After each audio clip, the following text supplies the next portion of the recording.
Hey guys, welcome to your vertical scaling class. We just saw how to do horizontal scaling, and with horizontal scaling, how to do evolution scaling. And now you're going to see how to do vertical scaling, which is honestly, guys, going to be short and sweet.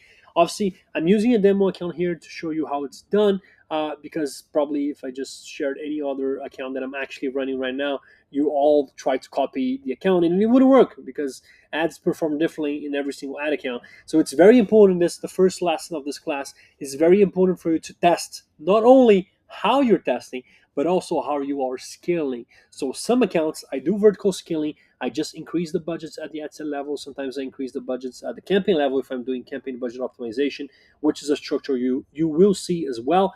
And it works. And in some accounts, I do exactly the same thing and it doesn't work. So it's very important. That's why testing is the main framework here. At the end of the day, is my main goal is to teach you how to test. This is going to be the needle mover for you, and how to test also types of scaling, because maybe in your account vertical scaling is going to do better than horizontal scaling, even evolution scaling, even though typically, to be honest, horizontal scaling and evolution scaling are going to be better, at least on average. Having said that, you still need to know how to do vertical scaling.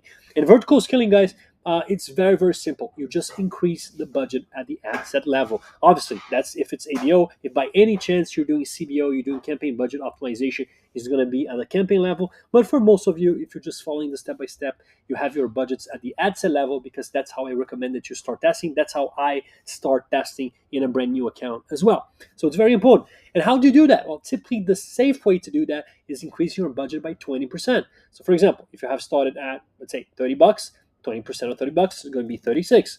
When in doubt, you can literally even type it in your browser, your initial budget. So let's say it's 20, for example, in this new example, times 1.2 is going to be 24, right? So you can just do times 1.2.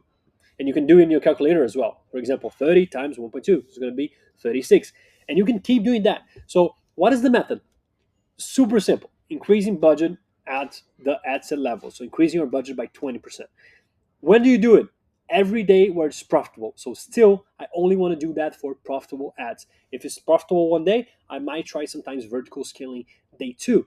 And as you can see here, I hadn't tested this in this account yet. Right? I've tested in this demo account. I tested so many ads, even to tell you guys what ads I'm seeing right now. They're getting some calls or getting some contacts for within obviously the same market call offer. And I hadn't tested vertical scaling yet, so maybe vertical scaling is the best way to scale for this account. This is something you need to test. So the first thing you can do is just increasing the budget by 20% every day once you find a winner. So for example, here, this guy spent $45, and if we check how much he made, it's 52. So we could try scaling it, but just like for horizontal scaling, I would prioritize doing that for real winners. For example, this one spent close to $100 and he made close to $200, so it's close to 2x. So it's a really big winner. It's a really good winner. So I could do the same thing. The budget is $50. So for the next day, I'm going to increase it by 20%. $50 times 20% is 10. So I'm increasing by 10. That's it. Super simple. Having said that, some people ask me, Antonio, what do you do when it is not a winner anymore? So what do you do when you increase, for example, today, and then tomorrow it just doesn't perform? I go back to the original budget, $50. So tomorrow, if it doesn't perform, I'm gonna go back to the original budget, and then I'm gonna wait for another day to see if it's gonna perform or not.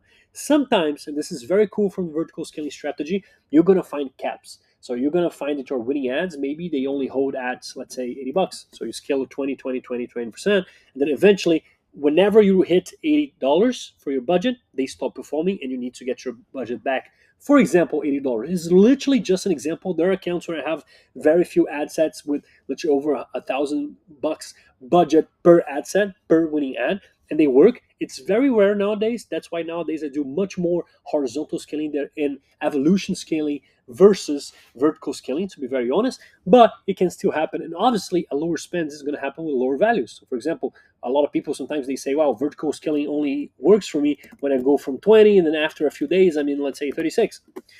This can happen, to be very honest. But then whenever I try going above 36, it doesn't work. So it's all about finding patterns. Try to find patterns even for your scaling methods. Look at the data and see what the data tells you. That's one way that you can do. The other way that you can do, which is honestly very similar, is still gonna only be increasing budgets at your winners, so your ads that were profitable, ideally for at least 2 days. But for vertical scaling, you can even test first day was profitable. You can test scaling for the next day, and you can still get your budget back to where it was if it doesn't perform the following day. So this is something you can definitely do day by day.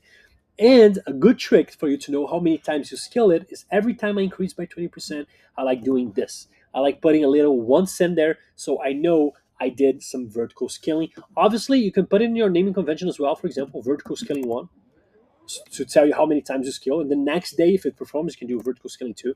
So you can definitely do it in the naming convention. I just find it cleaner because otherwise I'm going to have to change the names every single time. Sometimes this can mess up Kitaro a little bit, just the way data shows up in Kitaro.